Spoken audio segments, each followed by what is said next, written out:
नमस्कार दोस्तों। आज की इस वीडियो में हम लोग बात करेंगे ट्रीटमेंट ऑफ हेयर फॉल। किस तरह से हेयर फॉल का इलाज ऑरिकुलर थेरेपी से किया जाता है उसको हम सीखेंगे। दोस्तों ध्यान रखिएगा, मैं इसमें थोड़े से बिगनिंग वाले बिंदुओं से लेकर जितने ज़्यादा बिंदु कवर किए जा सकते हैं उन सब के बारे में चर्चा करूँगा। तो लेकिन जिसकी सिवियरिटी बहुत ज़्यादा नहीं है उसमें आप कुछ बिंदुओं के चयन से ही उपचार कर सकते हैं, और जिसकी हेयर फॉल की सिवियरिटी बहुत ज़्यादा है या बहुत ज़्यादा क्रॉनिक प्रॉब्लम है या बहुत हद तक हेयर फॉल हो चुका है, ऐसे केसेस में आप ज़्यादा बिंदुओं का चयन करेंगे ताकि बालों की रीग्रोथ भी जल्दी से जल्दी हो सके। तो सबसे पहले जो हेयर होते हैं वो टॉप ऑफ द हेड पर और बैक ऑफ द हेड पर होते हैं। तो इस केस में हमें जो एंटी ट्रेगस है इसमें बाहर दो बिंदु आते हैं, एक वर्टेक्स और दूसरा ऑसिपिटल। ये दो बिंदुओं पर पॉइंट लगाने होते हैं। इसके बाद आप जानते हैं टीसीएम के आधार पर हेयर ऑफ हेड के कंट्रोलर यूबी और किडनी है। हेयर ऑन हेड के कंट्रोलर यूबी और किडनी है। ये दोनों पॉइंट सिम्बा कोंचा में ये डिओडिनम के ऊपर किडनी, और किडनी के बाद यूरेटर आता है, यूरेटर के और बाद ब्लैडर आता है। तो ये पॉइंट हो गया किडनी का और ये पॉइंट हो गया यूरिनरी ब्लैडर का। तो दो बिंदु हमने ये चूज़ कर लिए क्योंकि टीसीएम के आधार पर आपको यूबी और किडनी का इलाज करना होता है। यह एक बेसिक ट्रीटमेंट हो गया जिसके अंदर हमने जनरल हेयर फॉल का ट्रीटमेंट ऐड कर दिया। अब ध्यान रखना है कि बालों को जितना नरिशमेंट मिलेगा उतना हेयर फॉल कम होगा और हेयर की रीग्रोथ ज़्यादा होगी। जैसे हम शीर्षासन या सर्वांग आसन अगर करते हैं जिससे बालों को ब्लड का फ्लो बढ़े यानी नरिशमेंट बढ़े तो उससे इंप्रूवमेंट आती है। तो ध्यान रखेंगे जो डाइजेस्टिव सबकॉर्टेक्स है वो नरिशमेंट को बढ़ाएगा और जो वस्कुलर सबकॉर्टेक्स है वो वहाँ ब्लड की सप्लाई यानी नरिशमेंट की सप्लाई करेगा।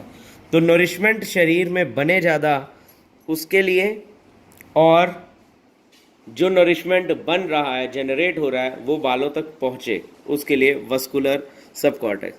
तो हम सब जानते हैं ओवरी यहाँ आती है, ओवरी के जस्ट बगल में यहाँ पे वस्कुलर सबकॉर्टेक्स का पॉइंट आता है और यहाँ पर डाइजेस्टिव सबकॉर्टेक्स का पॉइंट आता है। तो ये दो बिंदु हमको यहाँ पर साथ में लेने पड़ेंगे जिससे नरिशमेंट अच्छा बनेगा और ज़्यादा पहुँचेगा। टीसीएम में एक आधार होता है जिसमें लिवर ब्लड डेफिशिएंसी अगर लिवर ब्लड डेफिशिएंसी है तो भी हेयर फॉल की प्रॉब्लम ज़्यादा रहती है। तो ये पता कैसे करते हैं, जब पेशेंट की जीभ देखते हैं वो साइडों से अगर पेल होती है तो लिवर ब्लड डेफिशिएंसी को बताती है। ऐसे पेशेंट को एक तो रात को नींद देर में आती है, अगर फीमेल है तो उसको पीरियड स्कैंटी होते हैं, और इनकी मसल्स में नस पे नस चढ़ना जिसे कहते हैं क्रैम्प्स आना, ये प्रॉब्लम होती है। इनके जो बाल तो टूटते ही हैं, इनके नाखून भी ज़्यादा लंबे नहीं हो पाते। तो ऐसे केस में आपको दो पॉइंट साथ में ऐड करने चाहिए, एक लिवर का और एक स्प्लीन का। तो यहाँ दोस्तों लिवर का पॉइंट आता है और यहाँ पर स्प्लीन का पॉइंट आता है। तो ये दो पॉइंट जिनको लिवर ब्लड डेफिशिएंसी के सिम्टम है उनमें ये दो पॉइंट को साथ में ऐड कर दिया जाता है। दोस्तों इसी के साथ में जो क्राउन चक्र, अगर चक्रा थ्योरी को लें तो जितने भी सिर के ऊपर के बाल हैं वो सारे के सारे क्राउन चक्रा के अंडर आते हैं, और क्राउन चक्रा आपको मालूम है उसका बिंदु जो है वो न्यूरोस्थेनिया है। तो न्यूरोस्थेनिया पॉइंट पर यानी क्राउन चक्रा के बिंदु पर आप साथ में ट्रीटमेंट देंगे। इसके बाद एक बिंदु और बचता है, वो बचता है रूट चक्रा का। रूट चक्रा जो है आप जानते हैं एज पर 7 चक्रा थ्योरी जो मूल आधार चक्र होता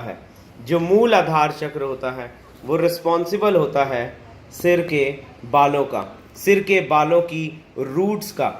तो एक तो जो बाल झड़ रहे हैं उसको रोकता ही है क्योंकि अर्थ एलिमेंट भी है, प्लस रीग्रोइंग ऑफ हेयर में भी मदद करता है। और ये रूट चक्रा आपके इंफीरियर क्रस का जो आखिरी बिंदु है जिसे हम सिंपैथेटिक के नाम से जानते हैं, ये वहाँ पर आता है इस जगह पर।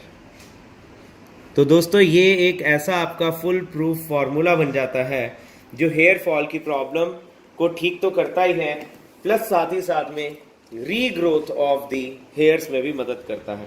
तो इसमें सीड किस तरह से लगाएंगे मैं आपको वो भी बता देता हूँ। तो आपको एक ऑरिकुलर थेरेपी का सीड लेना है और सबसे अंदर वाले बिंदुओं से शुरू करना चाहिए। तो सबसे पहला बिंदु जो है मैं रूट चक्रा पे लगा रहा हूँ, जो सिंपैथेटिक का पॉइंट होता है, थोड़ा सा इनर साइड होता है, इसलिए इसको सबसे पहले लिया। इसके बाद का बिंदु जो है वो यूबी और किडनी का मैं ले रहा हूँ, यूरिनरी ब्लैडर एंड किडनी का। तो यहाँ पे यूबी का पॉइंट आ जाता है और यहाँ पर किडनी का पॉइंट।